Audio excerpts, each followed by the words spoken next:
j'espère que vous êtes en forme. Aujourd'hui, on va de nouveau parler du psoas. Je vous en ai parlé il n'y a pas très longtemps. Si vous n'avez pas vu la vidéo à ce sujet, je vous remets le lien dans la description.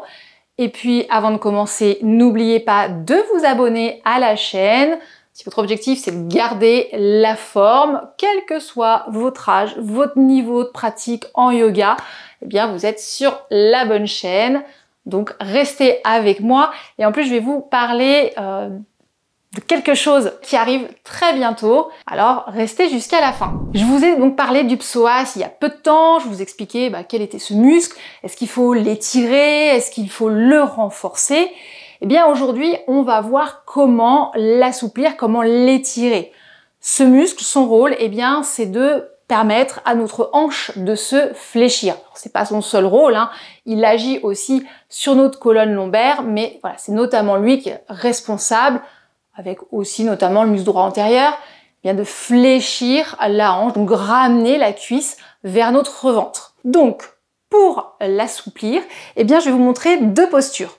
On va commencer du coup au sol, on va se mettre sur son tapis allongé sur le dos. Et donc, attention déjà, pour passer en position sur le dos, on se met d'abord sur le côté, puis on tourne sur le dos.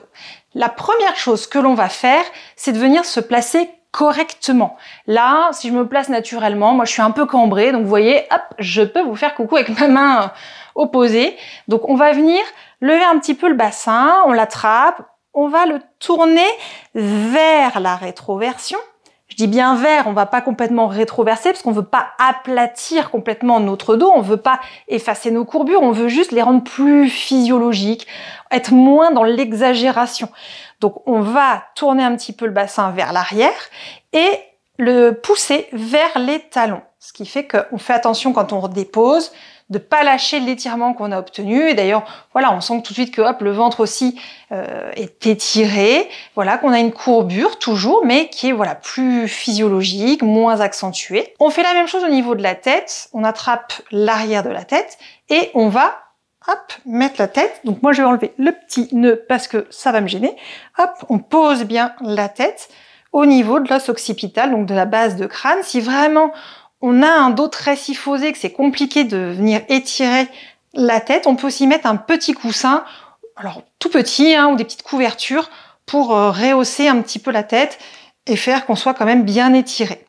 À partir de là, si je veux étirer mon psoas gauche, petit rappel, un des signes qui peut nous faire dire que notre psoas est tendu et en tension, c'est que lorsque ma jambe opposée est en flexion et que je veux tendre cette jambe-là, eh bien, je peux avoir tendance à avoir mon dos, hop, qui se cambre, avoir du mal à allonger ma jambe. Donc, ça veut dire que là, ici, on a du mal à aller vers de l'extension parce que ça tire trop, c'est raccourci. Donc, pour l'étirer, attention, on se replace bien, hein, on ramène la jambe opposée en flexion. Et attention là aussi, quand on ramène en flexion, de pas, hop, venir plaquer le dos. On ne doit pas enrouler et faire tourner le bassin davantage vers l'arrière. Hein. Il faut rester voilà, bien étiré, bien stable à ce niveau-là. Donc faites-le sur une expiration parce que ça va permettre à vos abdos voilà, de vous aider à vous gainer. Vous tenez la jambe au niveau du tibia, vous pressez un petit peu la cuisse, vous voyez, hop, vers le ventre. Et doucement, en soufflant, on va faire glisser le talon de la jambe au sol. Voilà, doucement, sans laisser du coup le bas du dos voilà, partir en extension. C'est vraiment un mouvement au niveau de la hanche. Donc on prend le temps, soufflez bien, faites une pause inspirée. Voilà. Lorsqu'on maintient bien son bassin, son dos à sa place, c'est là qu'on s'aperçoit que voilà, le mouvement dans la hanche, on sent que ça travaille, que voilà, on a peut-être un psoas un petit peu tendu.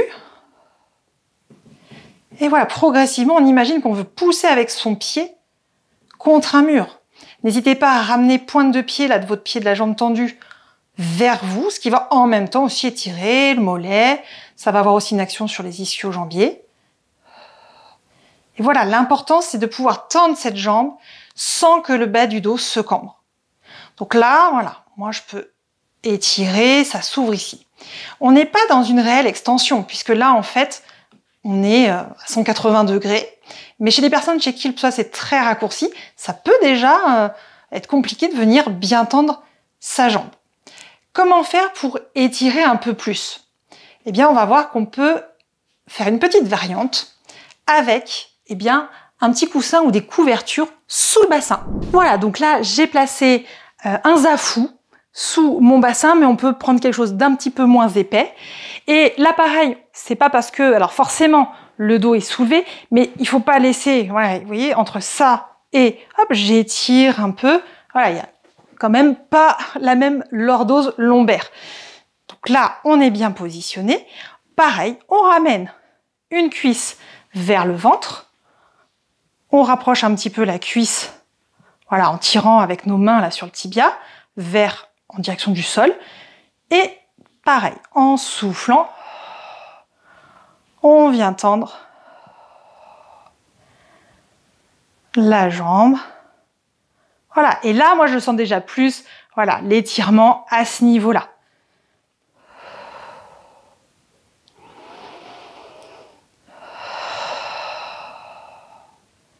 Et on prend le temps, vous pouvez rester 30 secondes à 1 minute dans la posture, puis revenir et bien entendu faire l'autre côté ensuite.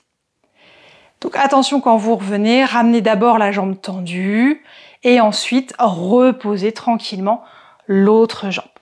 Et on va maintenant passer à une autre posture, cette fois-ci en position à genoux. Alors la posture suivante, c'est une posture de fente basse. Donc on va venir se placer à genoux. On amène une jambe devant. Là, je vais vouloir étirer le psoas de ce côté-ci. Donc on se met bien la jambe avant à 90 degrés. On fait tout de suite attention au placement de son bassin. D'accord? On n'est pas relâché, on n'est pas en hyperlordose. Hop, on place bien son bassin, on se grandit. Voilà, on pousse bien dans le pied avant, on pousse dans la jambe arrière. Si jamais vous n'êtes pas à l'aise avec le pied au sol ou qu'il y a des petites crampes, vous pouvez vous mettre aussi, voilà, avec les orteils retournés. Et là, on va faire attention, on va avancer un petit peu son pied avant. C'est pas parce qu'on a bougé le pied que le bassin, voilà, doit bouger, doit rester bien de face. On conserve bien notre courbure, notre lordose physiologique. Et tranquillement en soufflant, eh bien on va fléchir le genou avant, on va l'amener au-dessus de la cheville. Attention là à votre bas du dos, hein, restez bien auto-grandi. Et ça va venir ouvrir la hanche arrière et donc étirer, pareil, psoas. Alors aussi le droit antérieur qui est une des portions musculaires du quadriceps. Et c'est vous qui allez déterminer est-ce que l'écart entre vos jambes est suffisant ou est-ce que vous pouvez descendre encore un peu plus pour étirer davantage.